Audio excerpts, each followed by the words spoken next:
Hey everybody, it's Bust with Battles with Bust number 384, and today we're going to be doing battle with elites. And so we're continuing our way through the diamond queue, the diamond ladder, and the diamond rank in the eternal queue. There we go. We got our words right at this point, and I'm wanting to play elites. And this is an interesting deck to me in the sense that it's typically quite good. The higher tier players in the game don't like to respect it because a lot of the angles of attack for the deck are straightforward. It's kind of a beginner's deck in air quotes, if you will. But we also run into this space in Runeterra to where a lot of the good decks don't get played because there's nothing new or shiny about it. And so the 4.5 patch came out. There were no updates or changes to the elites units except for this thing of making some of the elites birds, right? The Swiftwing Flight is an elite bird. The trusty Ramhound is a dog. These changes happened, but they haven't had any real functional effect on the deck up to this point. And so with no nerfs or buffs out of the 4.5 patch, with no relevant cards coming out of the variety patch, there's just not as much excitement and hype around elites as there should be, I think.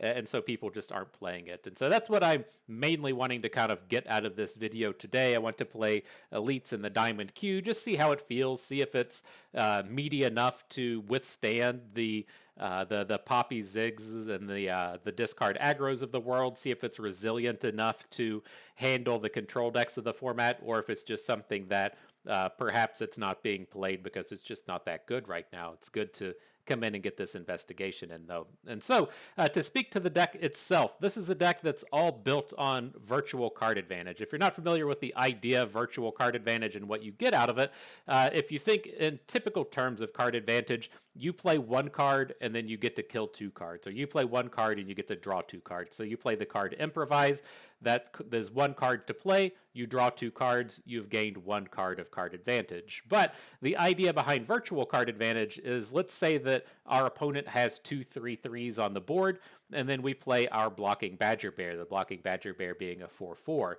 Now the opponent can't really attack with their 3/3s, or it'll just come in front of the blocking Badger Bear, die, they'll lose a card and we won't. Or if we want to think on the way back, if we attack into them, they can prevent the damage if they want to, but those 2/3/3s are effectively removed from combat because they can block the Badger Bear and then they'll just die without really doing anything. And so the idea behind virtual card advantage is we put our one card on the board. That one card now shuts down two of our opponent's cards. And that's what Elites is exceptionally good at. It has lots of ways to just put tons and tons of stats onto the board. The Battlesmith will come out and grow all of our elites. The Vanguard Bannerman will boost everything on board. Garen has his stat boosting thing as well. And then we have a couple of ways to grow our units with spells, with the 4 Demacia from the Vanguard Sergeant, and then the Champion Strength, which often just closes out the game. But the idea here is we're just putting a whole lot more stats onto the board than our opponent can really handle. If all of our units are bigger than all of our opponent's units, we should be generating virtual combat or virtual card advantage due to the size of our units. And then if opponent does want to play removal spells like Mystic Shots or High Notes or Aftershocks, ideally our units will be big enough to soak up 2 or 3 of those spells instead of the one that the opponent really wants to spend. And so that's the kind of main idea, core idea with the deck. We want to put tons of stats on the board, punish our opponents for playing cards that deal with weaker or smaller stats. In terms of the deck itself, the main kind of courses of action that you're going to be doing is we want to get 6 units on the board and then play a Champion Strength, play a Garen, play some kind of unit boosting card to increase the stats of everyone instead of just 1 or 2 units. The way I always describe this is if we attack with Poppy, we want Poppy to boost 6 units instead of 3 because it's just way more stats when you attack with 6 units instead of 3. That same idea applies as you're playing elites. If we can play a trusty Ramhound into a Battlesmith, into a Vanguard Defender, into a Vanguard Squire, into a Garen, having all of those units on the board for Garen is much more beneficial and useful than, say, just having a blocking Badger Bear on the board into Garen. And so we're going to come in and try and build up these big boards and ideally get maximum stats out of our unit boosting cards. The wild card that I like to call out with this deck is I do like playing Rite of Negation in Elites. We are playing an Allegiance deck. I talked a lot of trash last season about people playing these pure Demacia-based Elites decks. They would not branch out into any other factions, and there wasn't even Vanguard Bannerman into the format. To me, that was just a 100% pure mistake. You have access to all of the cards in the game, but you're limiting yourself to Demacia for no reason. That doesn't apply here today because we are playing the Vanguard Bannerman. This is an Allegiance unit, but much like playing the Mistwraiths deck from a couple of videos ago, I still feel like we can play 2, 3, 4 cards outside of the Demacia faction and not feel too bad about it, and that's what I like to bring in the Rite of Negation for. The big common counter strategy to Elites is going to be a big board clear kind of spell, so if the opponent gets to play Ruination, or if they get to play Buried in Ice, or if they get to play a big spell like Feel the Rush, we don't handle that particularly well, and so having access to the Rite of Negation gives us that big opportunity to win the game. Anytime an opponent wants to play a 6, 7, 8, 9 mana spell, we're able to stop it with the Rite of Negation. The tempo gain from that mana tends to be enough to just close out the game. The opponent tends to be all in on that single spell, and if we can remove that from the equation, then we tend to win the game. And so that's it. That's the deck. Excuse me, that's what we do in battle with today. No need to pay the pay-to-win price. We're all paid up, everything in here, all premium, all, all skinned up, ready to go. I'm feeling good. I hope you are too. Let's jump on in. All right, so game number 1 up against Thresh Nasus. This should be a weaker matchup for us. We don't have fantastic answers to things like Nasus coming down onto the board. They're able to generally just flood the board and stop us from dealing damage, but we'll see how it goes. I ain't scared. I'm not worried. And so, let's see. So in this space, I'm actually going to open with the trusty Ramhound. This is going to be a very common turn for the opponent to play a Fading Icon, the 3/1 unit, and I don't want to get our Battlesmith on board and then have it face down the 3/1. And so we can play it a little slow. We can play him on after the combat, and then see if we can't get a little magic happening after that. I don't think I want to let one of these saplings take down our Battlesmith, and so I'm going to add in the Vanguard Defender, and then I'm going to Ranger's Resolve through the attack here.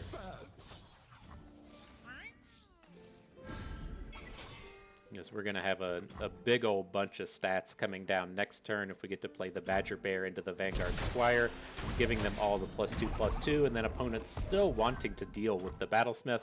I think that's a fairly worthwhile spend of 1 mana.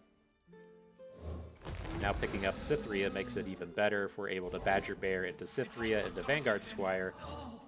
Just a load of extra stats for a very low cost. Alright, and a 3/3 coming in. I was going to say with this space, I'm pretty okay with attacking with the Battlesmith. It's done its work at this point, right? It's given 4 of our units bonus stats, and then we're like limited to just kind of 1 card right now with Garen. And so if this was going to be a space to where, you know, we could have gotten some damage in with the Battlesmith, if opponent wanted to take a trade with it, I would have been okay, but that turn didn't, with him adding a 3/3 to the board, I didn't feel like it was going to get too much done. But nice draw in Garen. We'll get to swing in with the old Jarvan next turn. Happy about all of this. This is a very dangerous spot to be attacking with non-sapling units. He doesn't want our Garen to be getting bonus stats here. If he gets a strike in, that's kind of dangerous. Okay. Pretty reasonable combat for this next turn. Jarvan will hook in the Escaped Abomination. The Blighted Caretaker doesn't have too many fantastic blocks. By too many, I mean 0. And we'll see if we can't continue to crash on in. No, no, no, no, no. It's going to be a Vengeance onto Garen. But they're saplings. Give them a chance. Still, you know, reasonably okay with that. The 6 mana spend means he won't be playing any cards this turn, and then if we roll into next turn and he wants to play Thresh, or if he wants to play Nasus, we have the Cataclysm in hand to potentially get shutdowns. interesting way to go about it. We unfortunately didn't get the Jarvan flip this turn, so we can Cataclysm with Jarvan, but he's not going to have the barrier that comes along with it. So pretty interactive hand we've assembled here.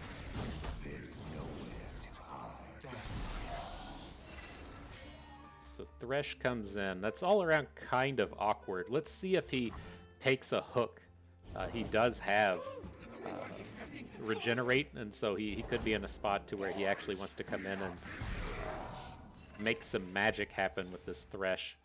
Now that he's got more units on board, it's a little scarier, but I don't want to get too involved right at the start. Now this is all fantastic for us if he's just hooking in the Squire.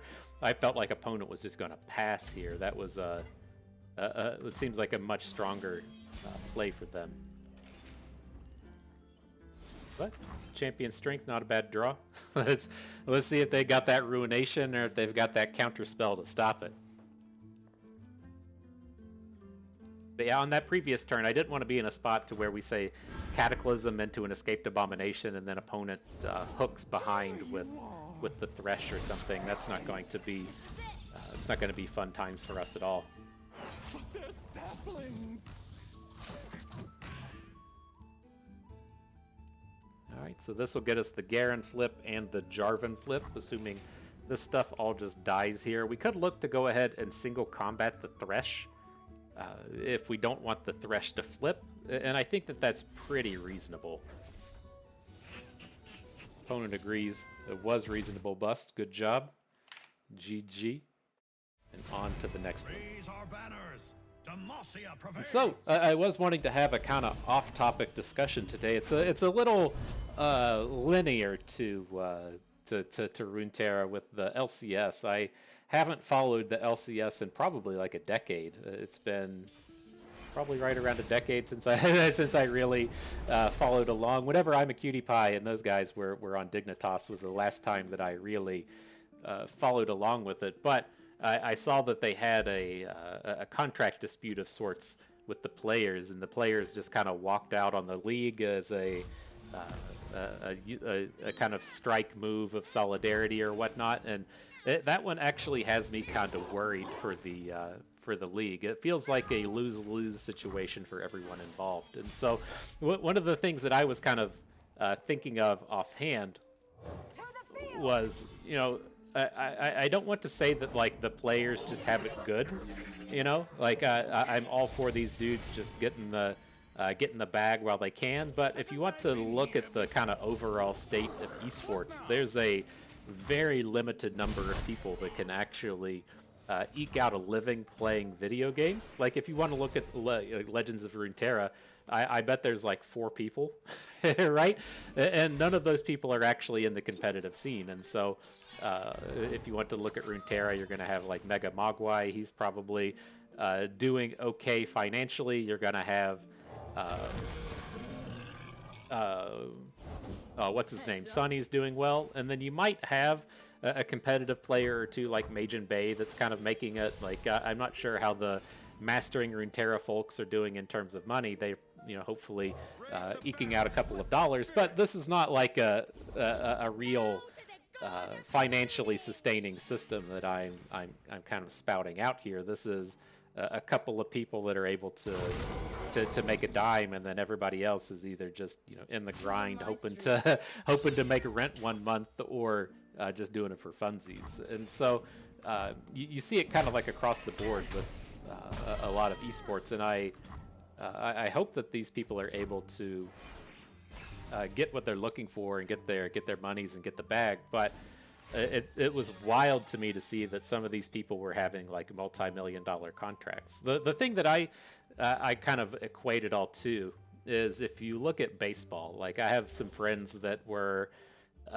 like capable of playing college baseball. They were kind of capable of being in it's what they call the farm system, as to where I guess if you're it was probably kind of familiar to hang on, let me get my brain together for this. I was talking and we're going to mess this up. Next turn we're just going to champion strength, so we need to 3 bank. We should have played the Ram Hound before the Squire, but whatever.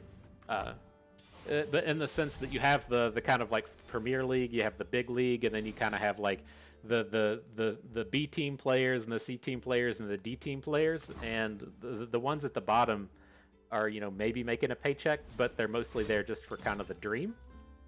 And I feel like that's how a lot of it is in baseball. Like I know a lot of these dudes that they're competitive, but you know they know that they're never going to make it to the big leagues. But it is kind of cool to you know, get a paycheck playing a game. And the kind of big thing behind it is if you're like, well, you know, I can make $50,000 a year being an accountant, or I can make $50,000 a year playing Division III baseball. Like I'm just going to play baseball, even if it's, you know, like a bunch of travel and wear and tear on my body and everything. I love the game so much. That's just the angle that I'm going to take. And that's the kind of space that I kind of feel like a lot of these like League of Legends players should be in. I feel bad saying that. I don't feel like I should say that you shouldn't be able to get the, you know, the financial incentive from playing the game, but it strikes me as you have the opportunity to keep kind of like pushing for these unrealistic financial expectations, or the league will go away.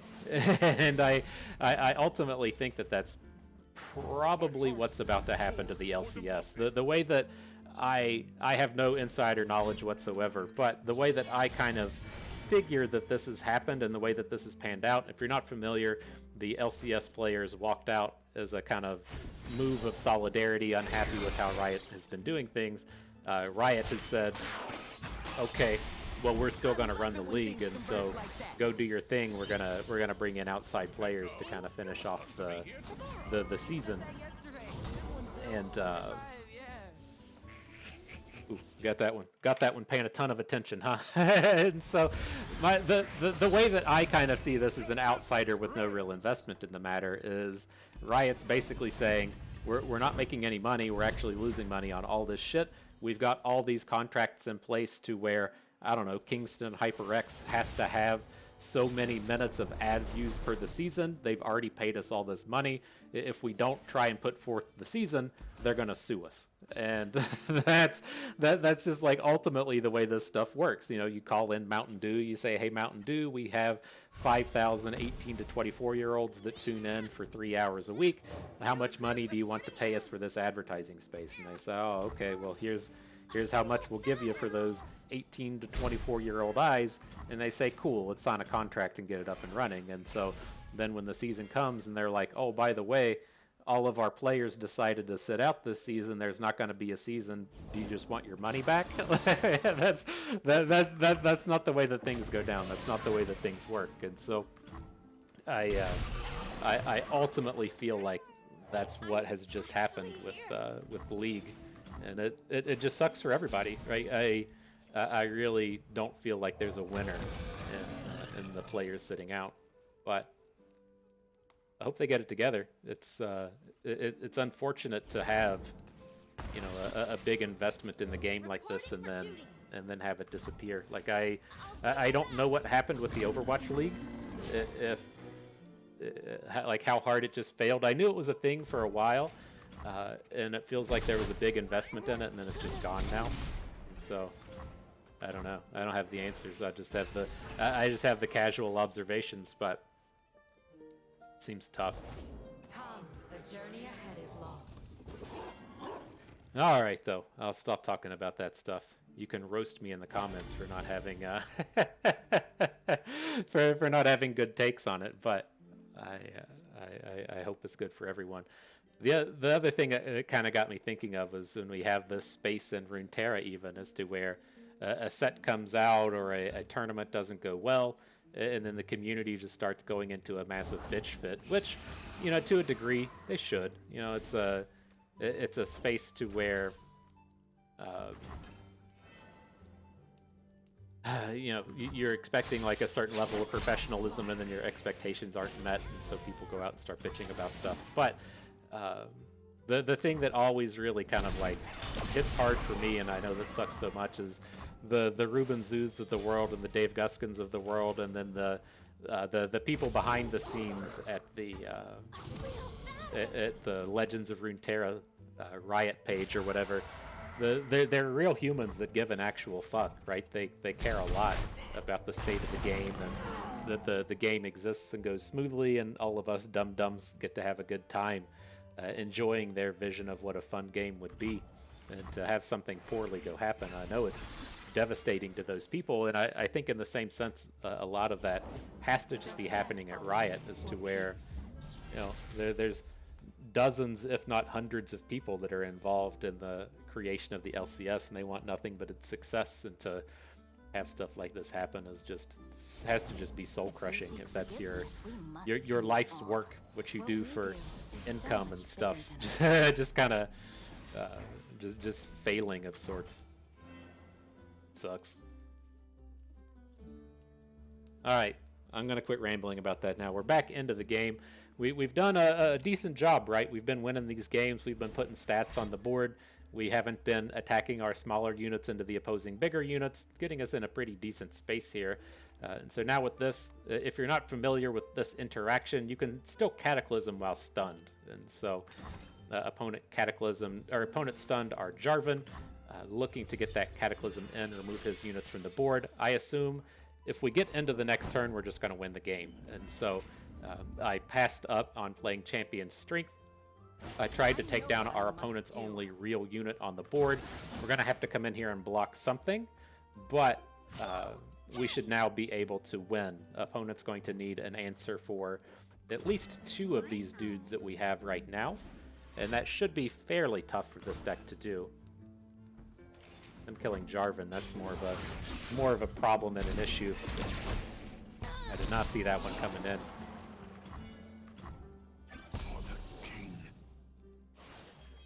Now we're definitely a little short. Uh-oh. Uh-oh. He boomed me real hard with the Shadow Mark. Come, the journey ahead is long. Alright. Well, our attacks are still good. Maybe we'll be able to pull off something next turn with Champion Strength. Even if it's not enough to win the game, it may be enough to stop him from winning. If we Champion Strength onto these dudes, we get to represent the attack. He has to block with a couple dudes, and we still have blockers. Might be a thing.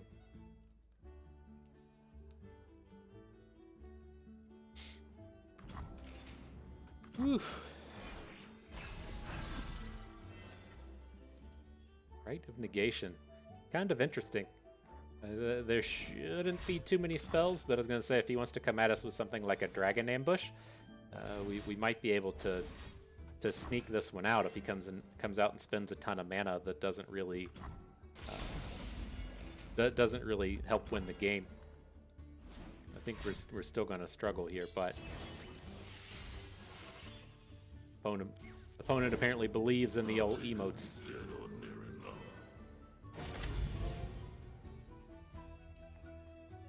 So this is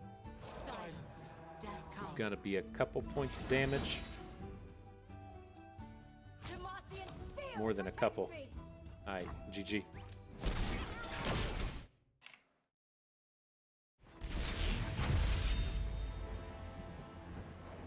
Man, the other wild thing it got me thinking about is my exposure to this. I'm back to it. I know I said I wasn't going to talk any more about it, but my exposure to the LCS thing is just a few threads on Reddit, and there's always this like group of people that just refers to everyone else as just being some kind of moron, and so they have the expert insight that Riot has somehow missed about how they didn't expand the LCS in the right way, or they did this wrong or that wrong or whatever. And if this 14-year-old was the lead of esports at Riot, everything would be okay. And it strikes me as so odd, especially when the big one I'll see is people talking about the metaverse and the VR social media from Facebook. And I'll be honest with you, I think it's not going to work. It's not going to be a real thing. I don't feel like the future is hanging out in VR land, but the thing with that is is number one, if they are right, then they just make infinite money. They just have the money printer for the future, as no one else has the time or the effort or the resources to come in and invest in this kind of VR landscape. And if they do, it's going to take them 5-10 years to even be remotely close to anything that Facebook has done. And so it's like you have that angle is just kind of the gamble, right? You have this kind of potential chance that this thing catches on and you were the first one to do it. But beyond all that, there's just so much like just institutional knowledge that gets gained, like understanding how things work with VR and the little headsets and optimizing a cell phone to work in VR land and all this stuff. And then the big thing to me is just owning all of the patents for everything. And so if you have some kind of amazingly wonderful idea about the future of what VR should be, you have to pay Facebook to use it, right? Because they're the only ones that have come out and done the research to get all the technology. And as technology companies came along with some kind of innovative or novel idea, Facebook just buys the technology from them. And then if you want to do something in the future, you have to pay Facebook money. And so it's pretty incredible. The let me get back into here. I'm going to use the Badger Bear to take down the. Oh, hang on. I want to save the Ranger's Resolve for next turn, and we probably need to Badger Bear block the Apprentice. So let's use this dum-dum. It's just like so much of an edge to have all of that, the patents and the knowledge and everything. Just so super valuable. Just because the end product doesn't end up being hang out with your friends in VR land and Facebook, it doesn't mean that they haven't just accrued billions of dollars of contracts from the military and done all this other spectacular stuff. And so it's one of those things when you also see somebody referred to as a United States senator as an idiot. And while you may not agree with their policies, I can assure you none of those people get to that point of position and point of power of being a fucking idiot. So it's wild. All right, though. I'm getting rambly. I'm getting away. Everybody's probably already left at this point, so I'm just rambling to myself anyways. But I think we're in pretty good shape here. We're only losing one unit in this combat, and then we should be able to open for the kill next turn. I don't want to. That's tough. I think we're safe to open because we have Rite of Negation. I don't want to be in a spot to where we add Garen and then opponent plays like Sandstalker, whatever that 1 mana unit is that makes a second unit, or if we like play Garen and then he can cast a palm something and then has a blocker behind. I think this way he has his 2 cards that he can put down. If he wants to play a bounce spell or something, then we have the Rite of Negation. Whew.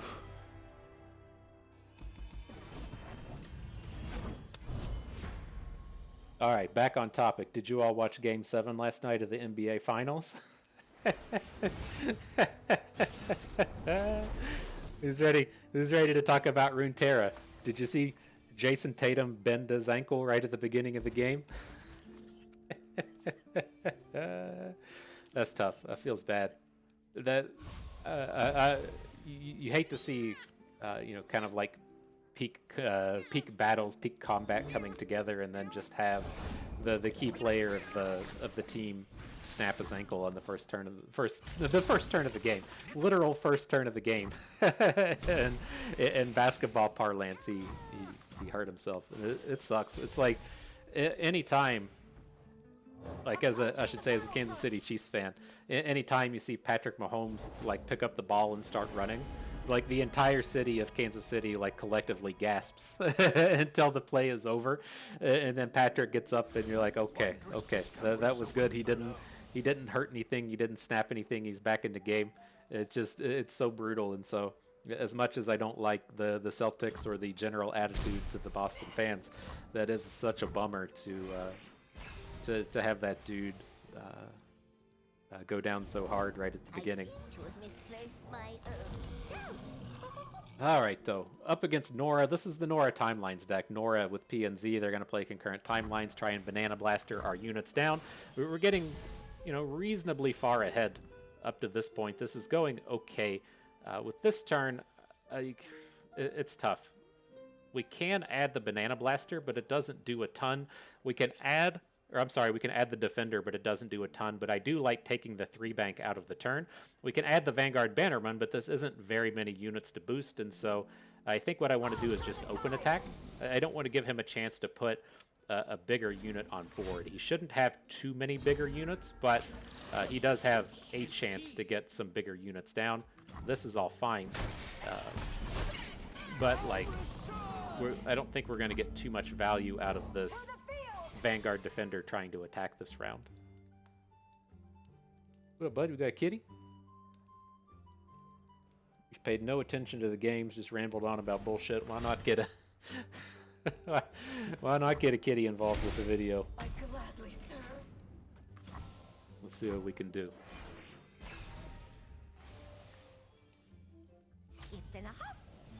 It's fairly awkward.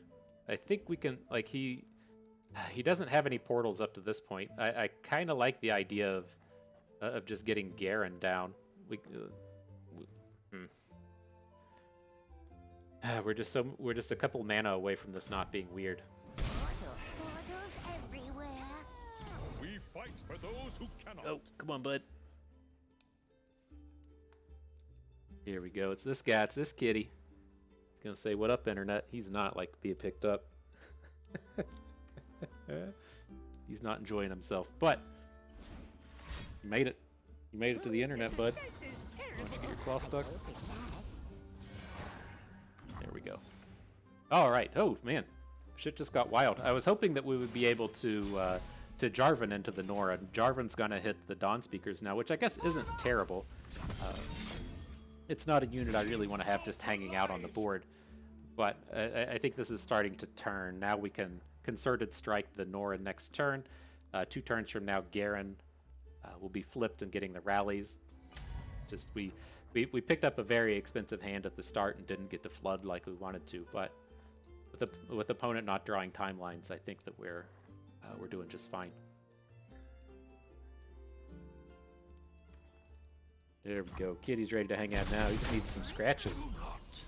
He needed some scratches. He's been getting in trouble. He does this move. He's got a move now as to where usually at like 5 in the morning, he comes in the bedroom and then he just like starts stomping on my wife. And so he'll like headbutt your hand because he wants a pet, but then I don't know, he's dumb, and so you start to pet him and he just walks away. So like he headbutts your hand, you try to pet him, he walks away. He typically like stomps across her chest, and then she'll give him like a pet, and then he does like a loop, and then like walks across the back of her head and steps in her hair and stuff. He does literal none of this stuff to me. I guess my pets just aren't good enough in comparison, but she's been getting real tired of it.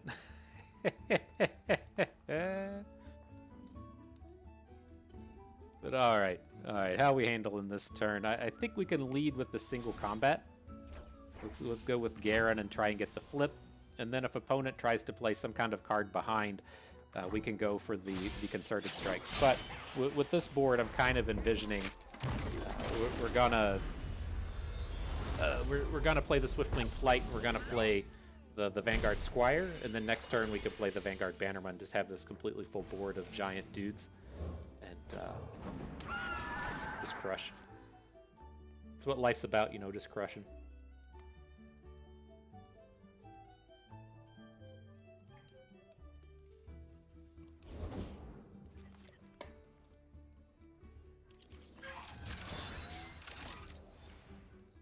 Ready to do my part. Cythria, isn't it? Keep up the good work. Is that Cythria? Garen says the Vanguard Squire is Cythria, isn't it? Huh. Had no idea. There's only like 9 versions of you. Is there like a Cythria for every cost across the game? So there's like the 1 cost Cythria, what's her, Cythria of Cloudfield? I don't think there's a 2, but if this one's a 3, maybe they'll get there the whole way. The whole way before we know it. Now that all the bird elites are out and about, maybe Cythria will get a chance to shine. But we did just pick up Champion Strength, and that would be a potential play here, but my worry with it is if opponent has something like what do you call the Forgotten Tellstones, whatever the counterspell is out of Bandle City. And it's like our board is already pretty decent. We have the mana this turn to Concerted Strike, and then assuming that Garen doesn't die, if we get the rally next turn, we get to do the scout thing anyways, right? So you give everybody scout. If you have the attack token, we should have the attack token because of Garen. I don't suspect opponent is going to have an answer to Garen, right? They need something like a mini-morph to try and take him down. And I think he's just going to be safe and he's going to make it into next turn. So I wanted to get the Bannerman down so that even if like this all goes wrong, we should still be clearing out the opposing board.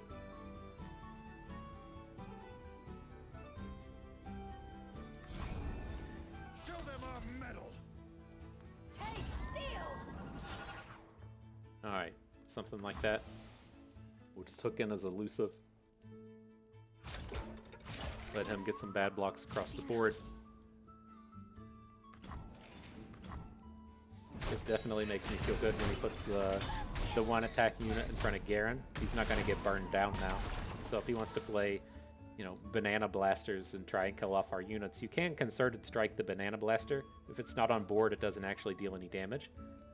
So I feel pretty confident we're going to roll into this next turn and be able to champion strength.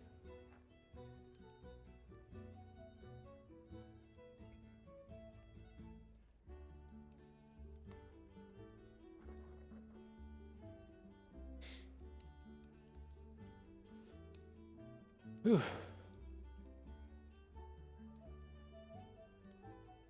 Y'all want to talk about the LCS?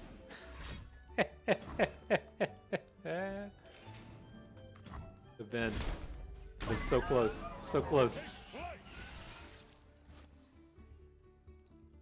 I hope they do okay though. I don't follow too much in the world of the old esports anymore. I followed League for 2 or 3 years, or maybe even 4, probably just closer to 2 or 3, and then I watched a little bit of Overwatch League when that was a thing, but it's tough. Like, I don't know what the difference is. Like, I don't play football, but I watch football. I don't play basketball, but I watch LeBron James related basketball, and I don't know what the deal is in terms of being able to be like, well, I'm not actually watching any of these games that I'm playing, but it's like when it applies to esports, I just have a real struggle with that.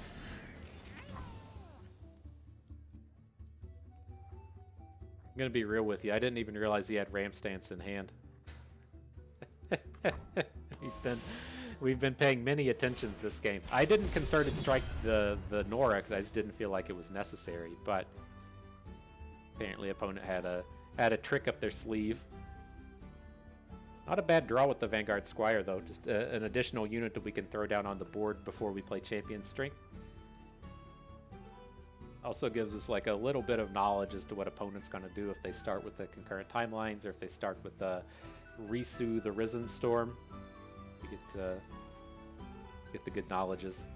I'd prefer to see them just spend a bunch of mana before we start putting stuff down, but sometimes you don't get that chance. Oh shit, what is this thing?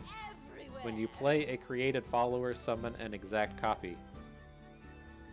He's got a coin and a prank. Well, if he gets to prank our champion strength, then this is all fucked, right? So let's just go ahead and play it. He might get to drop a burn on the Vanguard Squire, but the signpost. Our biggest fear coming through. Step lively. To and fro and to. Do we want to add the Vanguard Squire now? He's out of mana, so he can't prank us. So let's go ahead and add it in. Do my part. Cythria, isn't it? Keep up the good work. Oh shit, we just missed attacking? Oops. Oops.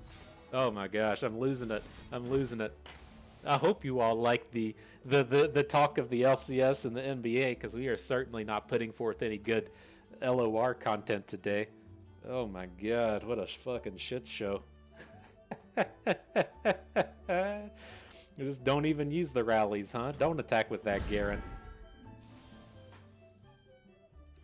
Oh god. We don't deserve this one.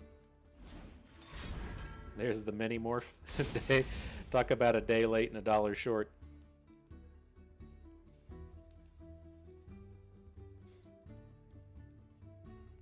All right, Scouty friends, you gotta end this one for us. Let this embarrassment go away.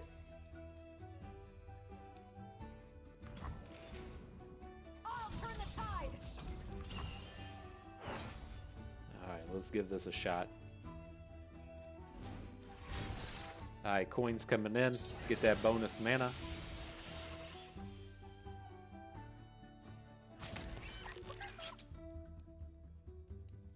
Are you lost too? Block some dudes. I feel you. I feel you. This is the thing I was kind of hoping with here, with at least with this mini morphed unit now, is with the opponent at 10 and all of our other units having 7 or more attack, might get the opportunity to hit once and then get in with the mini T. Look. So if we clear out his board here, he plays a Vanguard Squire. We attack with everybody. Assume that he has a Wallop or something in hand. So much to learn. Then we can still get the kill with the mini T plus one of these other dudes. Whew. Sloppy. It wasn't any play skill you saw there. It was just the strength of the elites coming through. Got to start saying stuff like Faker and Double Lift just to say, oh boy, I was talking about other things. I wasn't paying any attention. All right.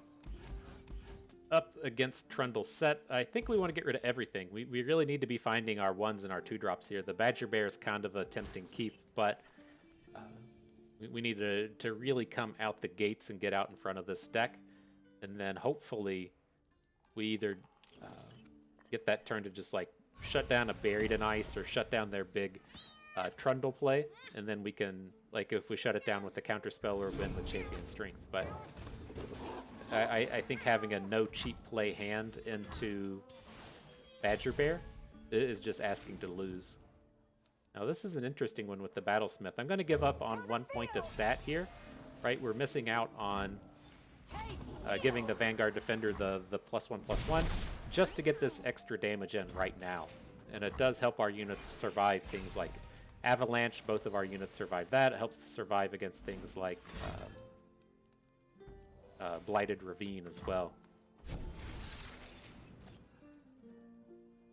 So how do we want to do this now? I'm really thinking on just giving up on the Battlesmith.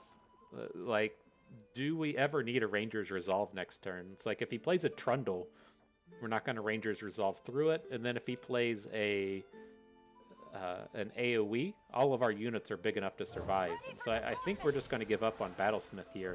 Add in the Vanguard Squire. Next turn we'll open with Bannerman.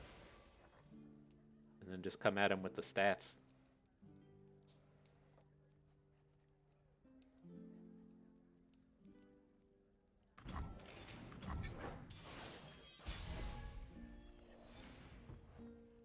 Safeguard our citizens. Battlesmith says, I got you, fam. Once your board gets cleared, summon me in for the final points of damage. Let me come at him with the hammers. You say, that's right. Wars are won in the forge. I've got both. I believe it. I believe it. See, yeah, this guy sucks at blocking, right? He's got his 3/4 in. It's got a good block on the Vanguard Bannerman, but its blocks on everything else suck. The Feral Mystic block sucks everywhere. And this is the spot to where you can kind of see the usefulness of cards like Rite of Negation, right? If opponent was, say, able to bank 3 on this turn and then Buried in Ice next turn, they would just be given so much time. And if you're able to stop that big spell with the Rite of Negation, then you're in pretty good shape. Drinks are cold and gossip's hot. It's dangerous out there. Take this. All right, so he's not going to kill anything. This is a kind of interesting spot to where we could overwrite something, but it's tough. So if we attack at this point, if we attack with everybody, he blocks our 2/4s. We come in for 3, 6, 7, 8. So we need to get 3 damage on the board. So we'll just add Cytherea. I'm not going to mess around with doing weird Battlesmith stuff. And now, I don't expect to get the kill on this attack. It's pretty easy for an opponent to have a Harsh Winds or a Three Sisters or a Concussive Palm or whatever, but we have got ourselves to the point to where we're presenting lethal. One way to test them out. I'll turn the tide. And Garen is a bait. It would be nice to be able to drop Garen onto this board, but it gives the opponent too much opportunity for action. Concussive Palm, sure thing.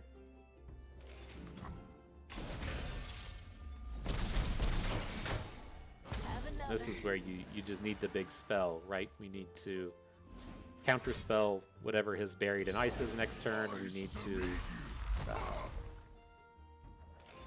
just have that one reactive point. Or Champion Strength would be pretty good here. Hey, there it is. Let's see if he's got that Buried in Ice. You're in my kingdom now.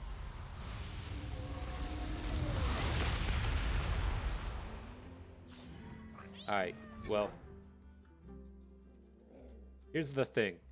We can add a unit, but I feel like if we go into the next turn, we're just never winning this game. And so I'm going to do it. I'm going to play the Champion Strength. The opponent, it's just like they're so incentivized to pass here.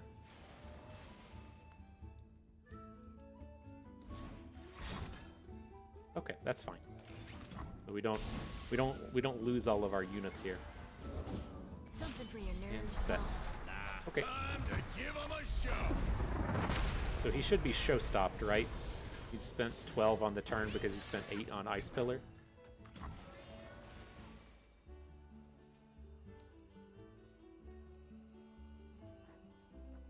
Maybe he'll make some kind of weird attack next turn.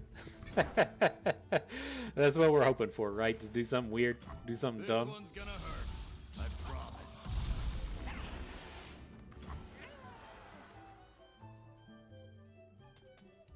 Beat losers. So he'll get a get set paid. challenge You somewhere. He's got a meet vulnerable in the challenge onto Vanguard Squire. Yeah, I'm not liking this. Move with purpose. Not liking this. Okay, GG. I saw you looking at me. That's a tough one though. The Feel the Rush matchups are always kind of a pain point. I like how we went about that. We were able to come in and present lethal a few times, but you tend to not interact too well with their strategy. All right, next battle though. I think this is a much different keep. I mean, we're probably going to lose our Ram Hound here in the early game, but up against Victor Zoe Seraphine, we do have the Badger Bear to potentially stop Zoe's second attack. He's going to be pretty heavily incentivized to try and kill off this Ram Hound early, and if he doesn't, we're kind of off to the races in terms of stats. So, not great draws with the Rite of Negations. It's a fine card in this match, especially as the way like a lot of these combats go. It's not like your opponent plays one spell and then the turn passes, and your opponent plays one spell and the turn passes. They typically like get in the middle of combat and play 3 or 4 spells all at once, and so the Rite of Negations can be quite good here, but those along with Champion Strength are not what we're really looking to start with. The finest Demosian steel. All right, Battlesmith in. Big old Badger Bear coming down next turn, though. Turn things around a little bit. Oh my gosh, are we just doing like the reverse expensive draw? The game just says, hey, let's see how many expensive cards we can draw here in the early game. I heard you liked Bank and Mana, so let's see what we can do. Let's see what we can do. Mother Moon, veil me. Did not expect a Shadestalker to come in. Interesting.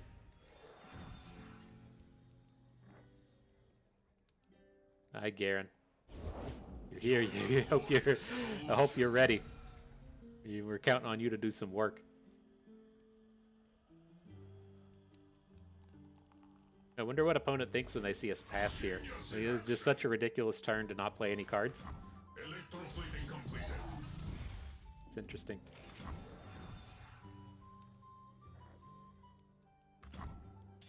I wonder if he's like, ooh, I got him. I got him good. Did you did you see me get bust when he was just passing on that mana? He's gotta be sitting on a bunch of good cards. So let's send him in. I'm fine to trade off Garen here. If we attack with Garen and he blocks with Victor and then spends a 2 damage spell, or if he blocks with a Shade Stalker and then plays an Aftershock, those are all kind of challenging things to do, and so I'm not too upset about the prospects of any of that. Just again, as we're talking about the way this deck gets card advantage, if we're able to get 2 and 3 spells invested into the single card, it's kind of the reverse way of getting it right. Opponent is going to play some kind of card draw thing, draws 2, whatever the 6 mana spell is called. We do it kind of the opposite way, getting them to invest their mana back into us. Now, this is kind of an interesting spot. We'll see what Victor hits, but we have this option on the next turn to where isn't it?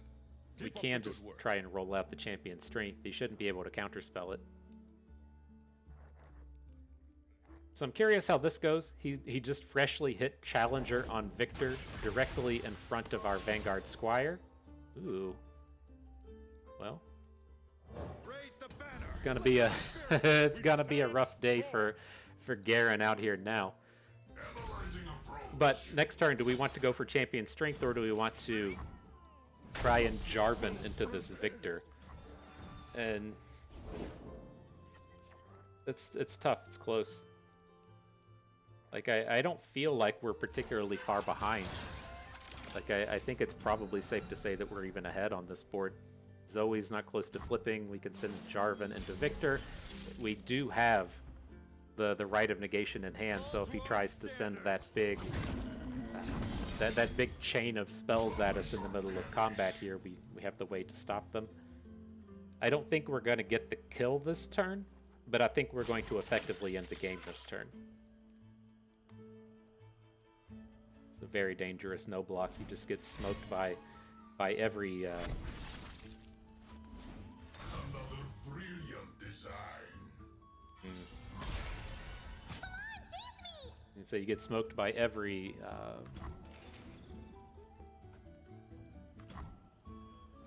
what do you call it? Combat trick. There we go. We fight till we're ragged. Then we All right. Sad day for Jarvan. He gets the flip, but Victor's got massive. There's no kills for you, my friend. He's probably about to flip off this, isn't he? Electroplating completed. Was number 6.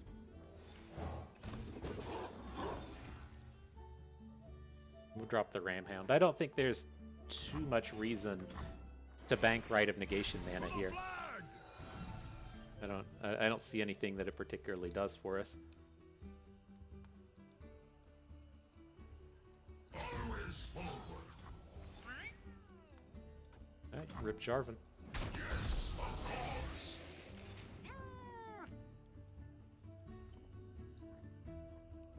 It just feels it feels so dangerous to just throw down the Champion Strength. I feel like if we play it and then he has 2 removal spells or something, we're just done. So we can't really answer this Victor at the moment.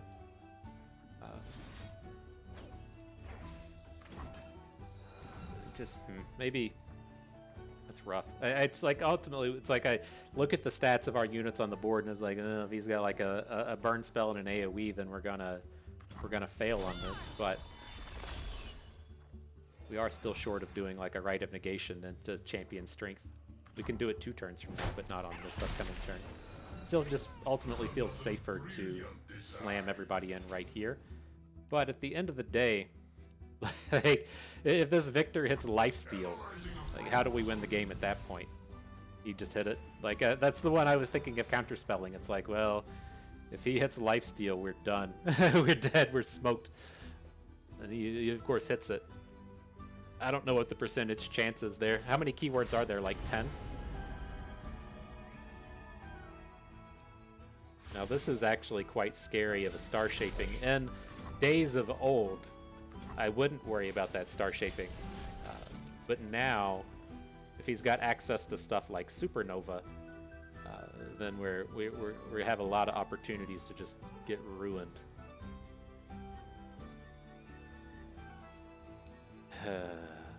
We should have just gone for the champion strength last turn, shouldn't we have?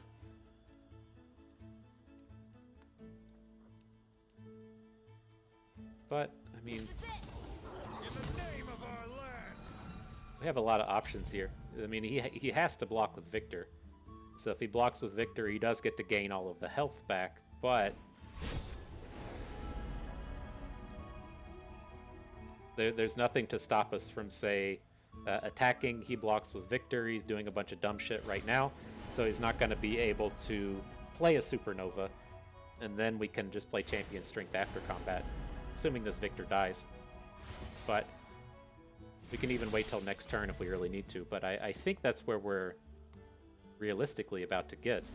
Yes, of course. Humankind must realize its full potential. Alright, so Victor gets the flip. Obsolete. He makes a block. See if he had a combat trick in the mix there. The other thing, I didn't stop to think of taking this angle as to where we just Rite of Negation our own. Nope, hang on. Ooh, I hit the wrong one. We just Rite of Negation our unit away, and now he doesn't get the lifesteal.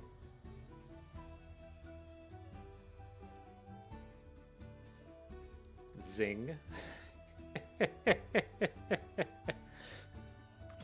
Kerpowie, blammo. GG. All right. So normally I would cut the video off right here. We got our hour of gameplay in. I feel like I was rambling and hee-hawing on too long about non-LOR related things, and so if you're still here, we'll get one more game in for you. If you just watched the last game and want to hear some nonsense, feel free to scroll backwards. Again, I hope everything goes okay with the LCS. Hope those players get paid. I hope the league doesn't end. It's tough. It's scary stuff. All right, final battle up against Garen Zed. I'm going to assume that this is like Zed Poppy in the sense that it's probably like an elusives-based rally deck, and I want to find earlier plays than we actually had right there. So much better looking now.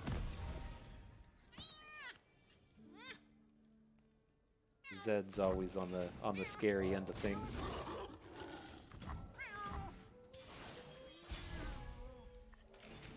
What do we got? Another Ramhound? Y'all's remember when this was an elite dog? The Ramhound activating the Ramhounds? Dims was the days. Apparently it was too good. All the pros out there saying, nah, there can't be a 3/3 unit for 1 mana. I gotta have time to play Seraphine. I gotta have time to play Seraphine. New recruit reporting in. I'll do my best. This isn't part of the training. Alright, no combat tricks from the opponent. Big damage from the Ramhounds coming through. Building up quite nicely here. If he plays Zed, we'll probably just single combat. That's not Zed. I did the mathematics on that one. How do we feel about this? Are we actually going to play the Bannerman next turn? We can play Battlesmith into Vanguard Defender and then single combat something. It's interesting on turn 4, right? If it was turn 5, I wouldn't mess with it, because if we play a unit and then he plays Garen's just like way too big for everything that we're dealing with. But if we get access to that single combat, we might be in this big tempo spot to where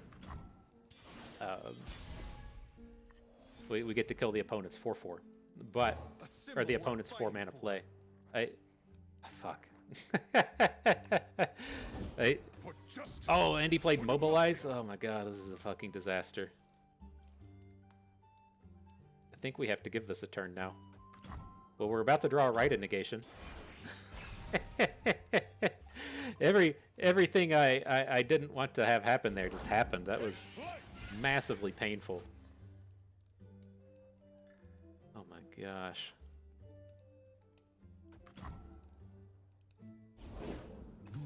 And Zed. Shrouded path. It's a big ass Zed as well. So we know that we're safe on, say, like concerted striking Garen, but we can try and deal with Garen next turn. I guess the question is, are we okay with Zed flipping? God, this is just all so bad now. Missing on the Bannerman was just fucking crucial.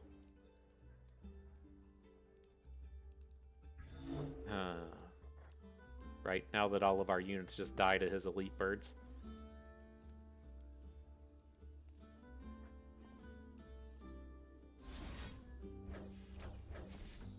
Alright, well I'm gonna let the Zed flip.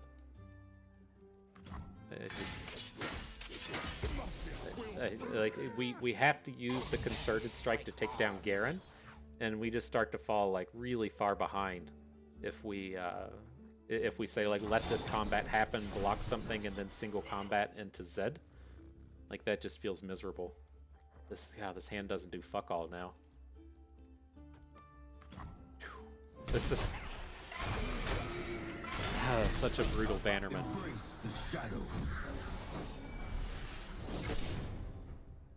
We really need to draw like a Jarvan. Jarvan would be the big one. A Garen of our own would be okay. Gotta hit something. Bannerman. You're just gonna miss, aren't you, bro? You're just gonna miss. You won't want it. It's all you know how to do. But let's see what opponent has here. Hopefully they just have a handful of garbage. Shadow Assassin qualifies, but if we can get some 4/4s on the board, that's at least a start, right? They're stronger than Zed. They're bigger than his other units, so we get to at least make some progress on this board. An apt pupil. My life for the order. Bannerman. Think before you strike.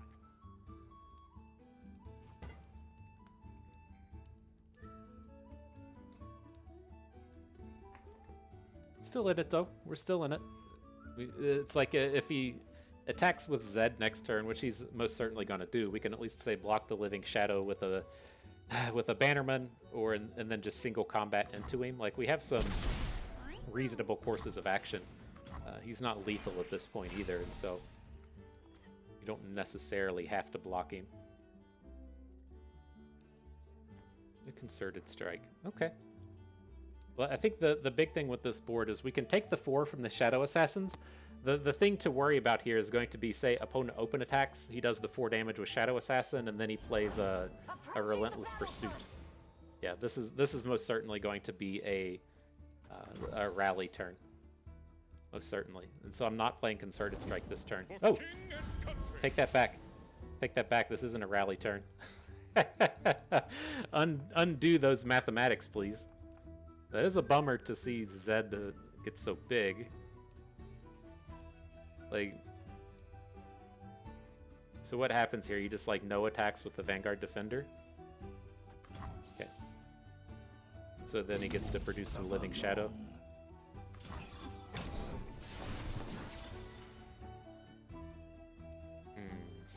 Such a bummer from these single combats. Hands are for forging, not fighting. So we have to block the 7s. We have to block Garen. Though we don't have to block Garen. We can single combat something.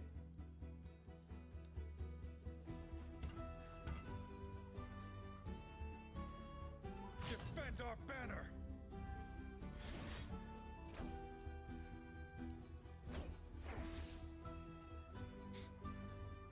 And is that where we get to stop? If we're not going to single combat in the middle of combat, then we'll want to block like this. And then after combat, we can look to single combat down the defender. Or single combat down something.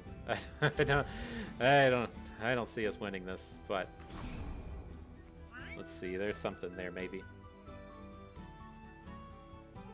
Maybe we'll pick up our Jarvan. But that's tough. Like we could have We could have single combated the Zed before combat there, but that just with the way that this game was set up, it just makes so much sense that his angle was the Shadow Assassin attack twice. Dang. All comes down to that allegiance, man. All comes down to that one. Champion strength. Not getting this today. Not getting this today. It's all right though. Good set of games. Good set of battles. It really showcases a lot of the power in the deck, right? We spent the first like 4 or 5 games just bullshitting about the LCS, not really paying any attention. Won most of those. We got into some kind of battle to where we started with Rite of Negation champion strength Jarvan, and still managed to win the game even though we couldn't play any of our cards. And in that last game, I feel like we had a pretty reasonable strategy, but missing out on that Bannerman hit was pretty crucial, and that's the price you pay to pay Rite of Negation, right? Sometimes you're going to hit, you're going to miss on that 5% poor rate, and that can certainly cost you a game. Doesn't happen every time, but that was one where it really mattered, and it was a bit unfortunate. But I do still advocate for the use of Rite of Negation. Most certainly won us that game against Victor, and being able to counterspell the big spells like Buried in Ice and Ruination, Feel the Rush, Atrocities, and whatnot, just more than makes up for that very small percentage of the time you miss on the Bannerman. But all in all, it felt good. It felt strong. I was happy with how a lot of those games played out. I think this is probably just a forgotten contender that's still good. And, if you like playing elites, everybody likes playing elites, just go ahead and take it into the ladder. It should be fine. And then this is also a deck that should be reasonable in best of 3. I think it's probably more of a best of 3 ideal than it would be in